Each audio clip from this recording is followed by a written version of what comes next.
and also My Voice Volume 9 as well. And I want to, if you've had a look at the social media pages, you would know who my second guest is, but I want to start with the motivational quote.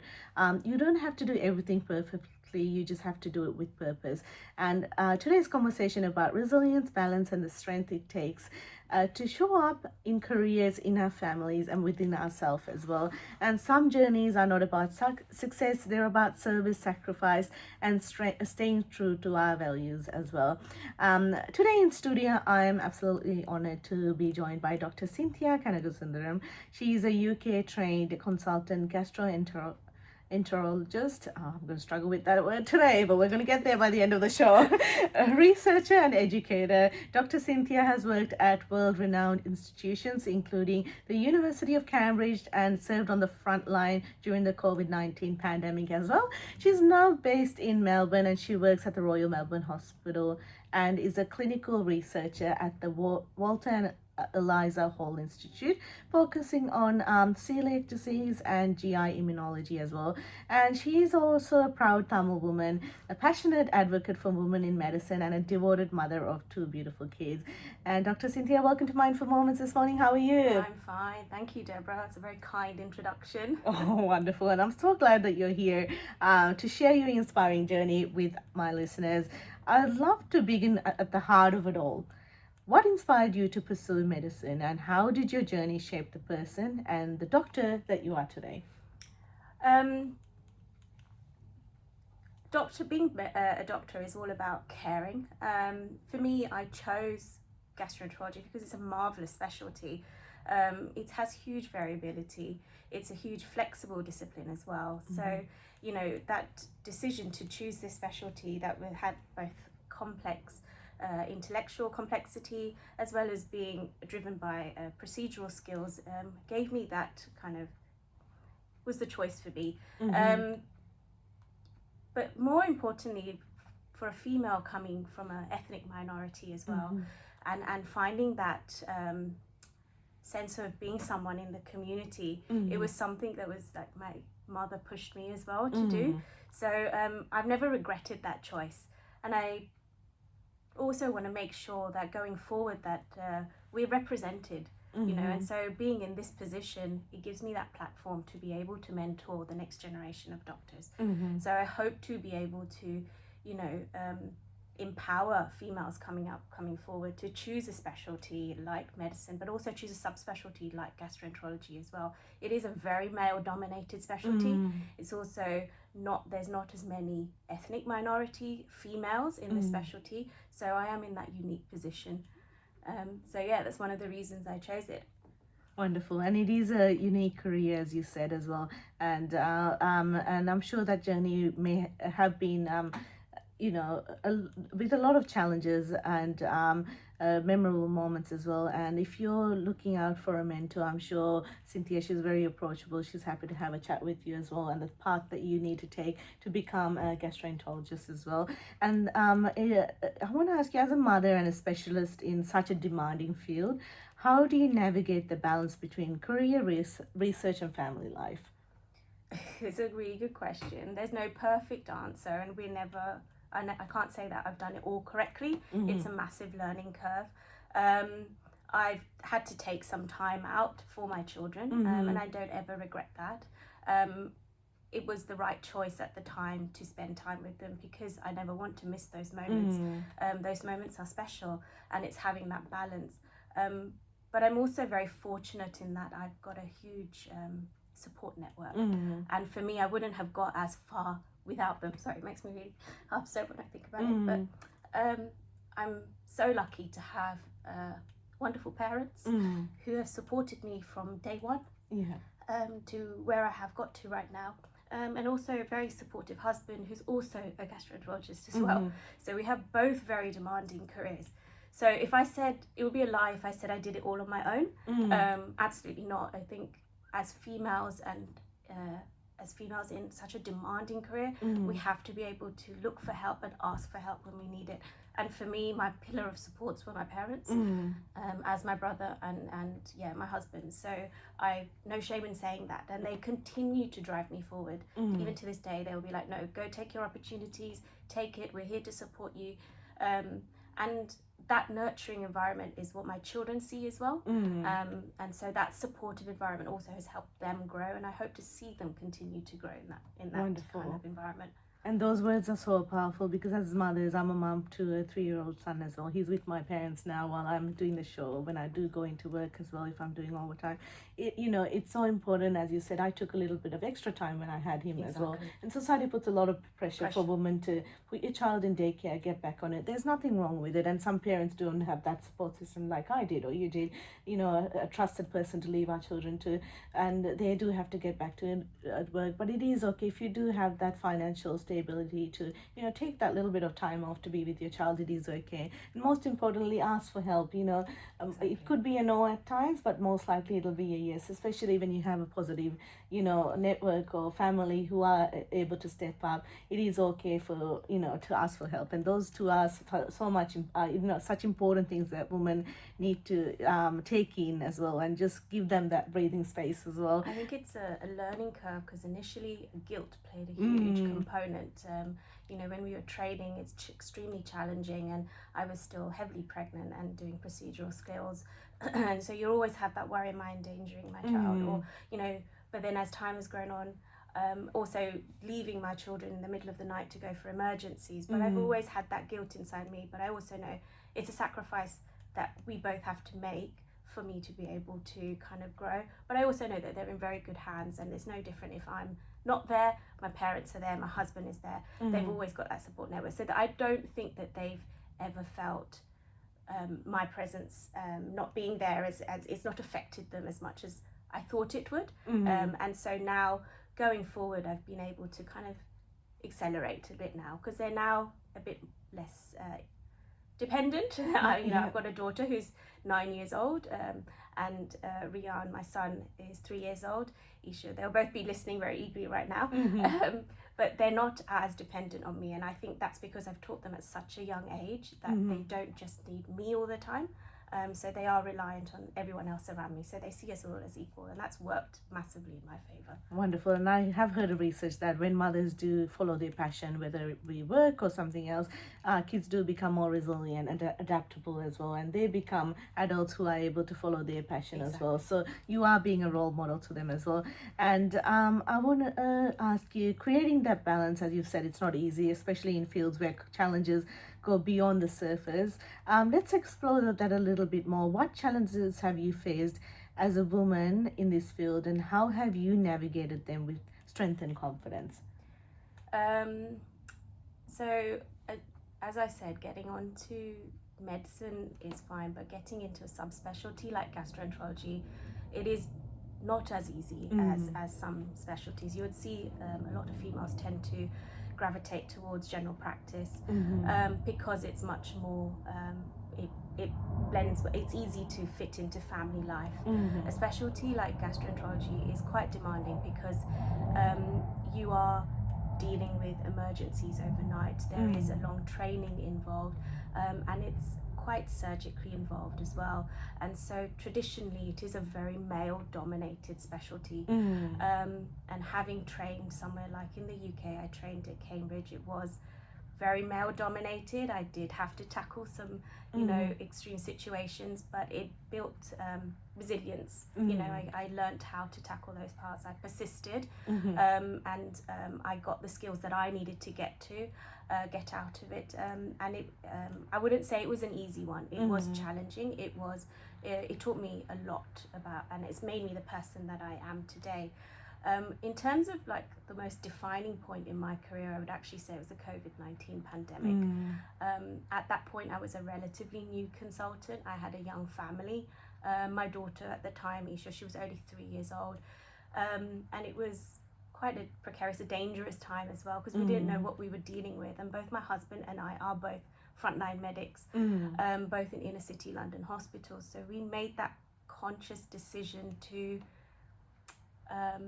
step back so we separated ourselves from our daughter for 6 months. So that sense of duty, it was a personal conflict because we didn't want to neglect our our family duties, but at the same time we had to be at the front line to serve our community. So we did leave her for 6 months with our parents, and it was an extremely challenging time. We used to see her and my parents just from like the window, or one of our most memorable moments was when we were in a coffee shop, actually in the car park, both in separate cars, and just waving at each other.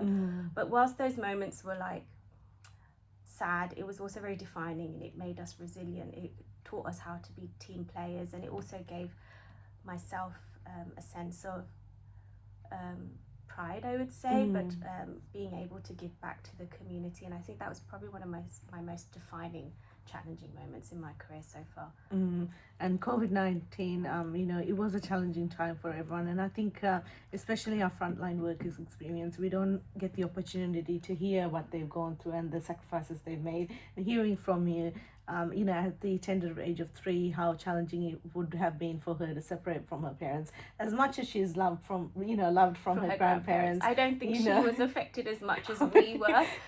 She was probably spoiled a lot during that period, but she, but there were also some good memories from that time as well, and I think that comes on to a follow-up question that you had about balancing career and well-being. But COVID actually taught us the importance of well-being and family time and focusing. That was the time actually that my mother got back onto her cycle, and so we taught her how to cycle back, and then the importance of spending time with Isha to get her to cycle. So we had a lot more outdoor activities. We were spending time kind of just being a family, but also focusing on well-being. So yes, it was a sad time, but it was also a time that I do remember. I have fond memories as well. Wonderful. And in the midst of a storm, it can teach us how we can survive it by taking it positively as well. And I want to ask you, can you tell us about your work in celiac disease and GI immunology, and why this area is so important for you? For people that don't know what gastroenterology is, I'll just say it's a subspecialty that involves the stomach, the bowel, but also the pancreas and the liver and the gallbladder. So it is quite a complex specialty as it is. I've subspecialized in celiac disease, which for those that don't know, is when you ingest gluten, you get an autoimmune response, and it can cause long-term damage to your small bowel in particular, and you get associated complications with that. The only treatment for it at present is unfortunately a burdensome gluten-free diet, which is quite difficult to adhere to, and it's also quite expensive. So I was quite fortunate. I did a little bit of work in it back at Cambridge, but I was quite fortunate to be working under Professor Jason Dietin at the Walter Eliza Hall Institute, who's a world-renowned researcher.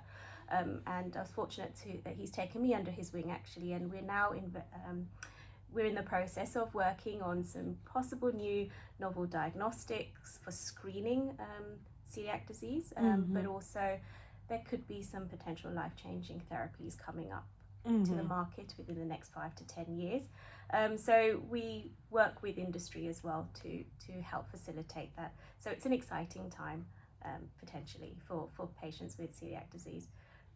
Wonderful, and all the best to you as well, because it is, when I was doing research for this segment, 1 in 70 people worldwide remain undiagnosed, apparently, highlighting the importance of awareness and research, because they might think that they have some other health issues, but this could be the disease. So it is so important that you do get your health checkups done regularly, and put it in the calendar. And as mothers especially, we put it off. I'll do it next month, I'll do it in 3 months. Make that appointment, put it in the calendar, take that time off, just like you do for any other schedule that you have for work or family time. So it is so important as well. Alongside your research and clinical work, Dr. Cynthia, you're also shaping the future of medicine through education, I believe, which is such a powerful legacy. So how important is mentorship and education in your field, especially for the next generation of doctors? All doctors, all medical students are taught by doctors. You know, the way we practice is we will always have that mentor. And you know, I have one from back in the day, a famous gastroenterologist that took me down, sat me down, said, "You have to do this." She was a female gastroenterologist, very leading, Prof. Kumar. And you always remember that. And for me, I'm in a fortunate position where I can empower a lot of young females, a lot of males. And so I am involved. Well, I was back in the UK, but I am getting myself involved here as well to teach and empower kind of students who want to get onto medicine.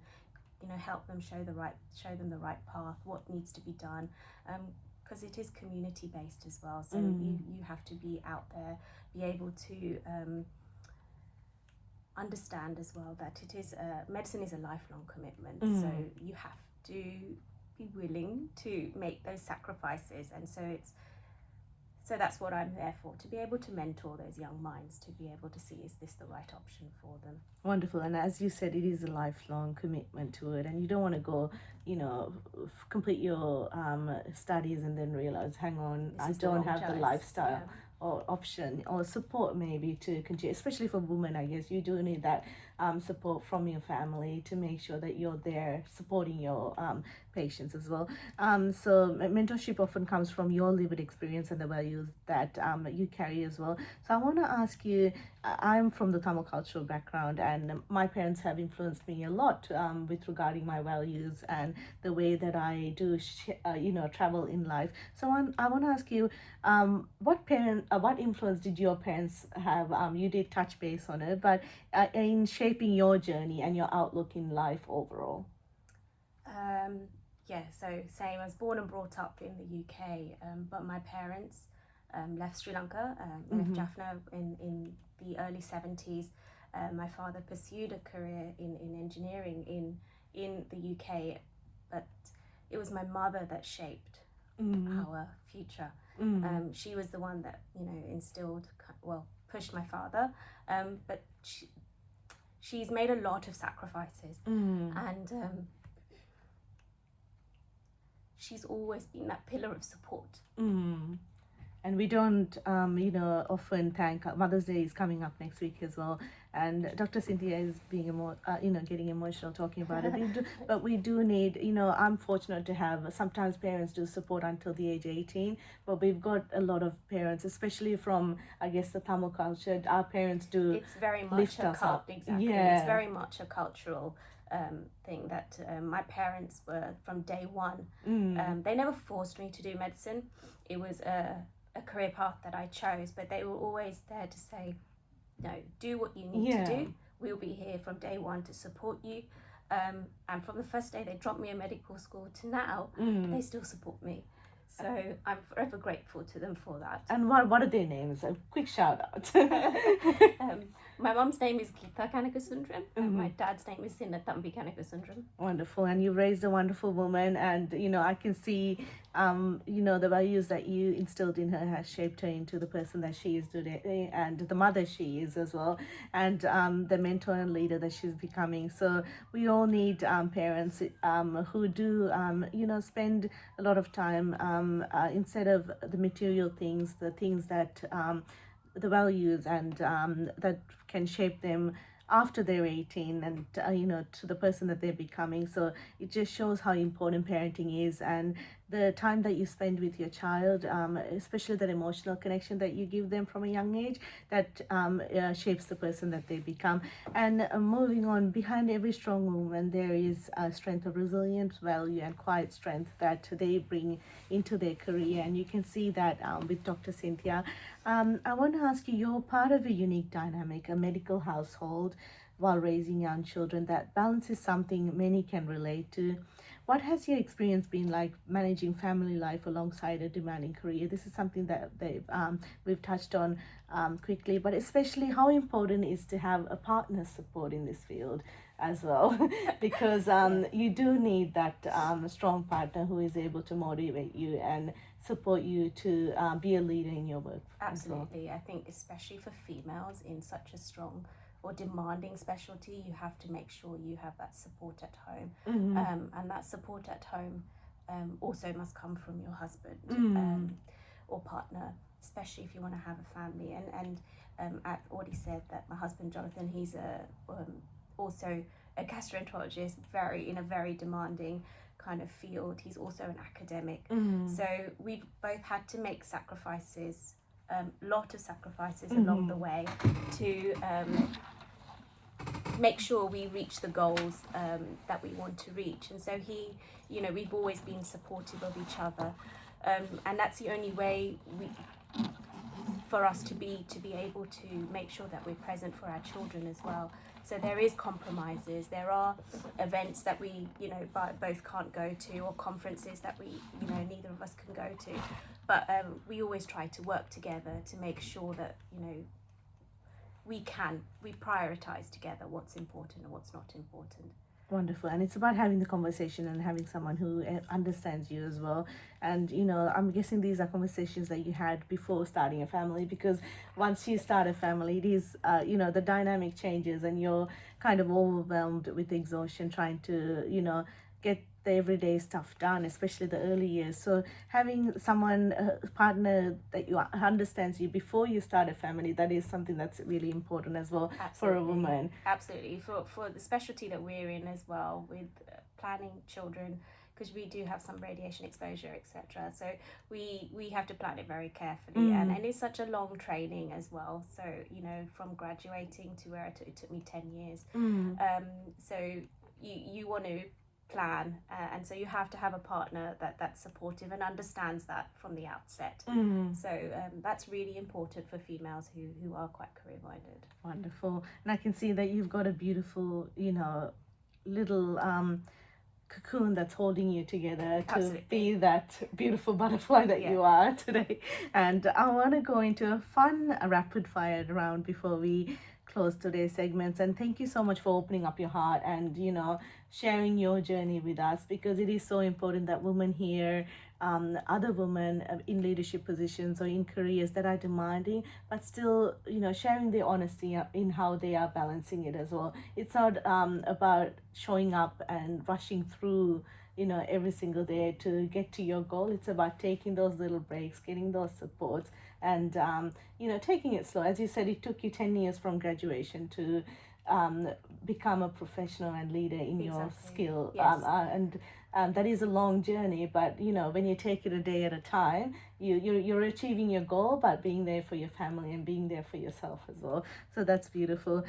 So a quick rapid fire, one word that describes your journey so far. Long. One word: resilience. Resilience. Yeah. Wonderful. Are you an early morning or a late night kind of person? In my younger years, I would say late night, but as I've got older, now definitely early morning. Wonderful. And one a habit that keeps you grounded, I guess. Quality time with my family. Definitely. You go to beverage to start the day, coffee, tea, or something else? So if I was in the UK, I would say tea, but since going to Melbourne, it's definitely coffee. Coffee, yes. A moment that made you proud? A moment that made me proud was probably the day I became a gastroenterologist. Wonderful. And one message that you want to share to that younger self who was still searching for what she wants to be? Don't close off all the doors. Be open-minded, and also remember in your younger years that time never comes back. So if you have that opportunity to take that time out from our busy careers or path, take that time out to learn a new skill, to learn something outside of your career, because that's probably what's going to help you, so you don't get burnt out in your later years. Wonderful. And what a powerful and heartfelt conversation. And I'm just so glad that you were in studio sharing your journey so far. And you've got a wonderful years ahead. And I'm wishing you all the best for your career and for your research as well, and to your beautiful family as well. And may lots of happiness and blessings come your way. And I hope to, follow up and have a look at what the journey has been for you for the next couple of years and touch base on your growth as well. And thank you, Dr. Cynthia, for being here. Thank you, Deborah, for having me. Wonderful. And listeners who've tuned in, Dr. Cynthia Kanagasundaram, she's a UK trained consultant gastroenterologist. See, I told you I'll get that word right at the end of the show, and I did. She's a Well researcher and educator, and she's worked at world-renowned institutions, including the University of Cambridge, and served on the front line during the COVID-19 pandemic. She is now based in Melbourne, working for the Royal Melbourne Hospital, and is a clinical researcher at the Eliza Institute as well. She's focusing on celiac disease and GI immunology as well, and she's an advocate for women in medicine and a devoted mother of 2 beautiful kids as well. So thank you so much for being on Mindful Moments. I will put a recap of the show as well for our listeners, and we'll listen to a song before we close off the segment. And I'm going to play a song now. I'll play Justin Bieber, Everything Hallelujah. It is trending at the moment. I'll listen back. I'll come back after this song to close up today's segment. And I hope that this Sunday morning has been an inspiring one to you. I'm your host, Deborah, on Mindful Moments.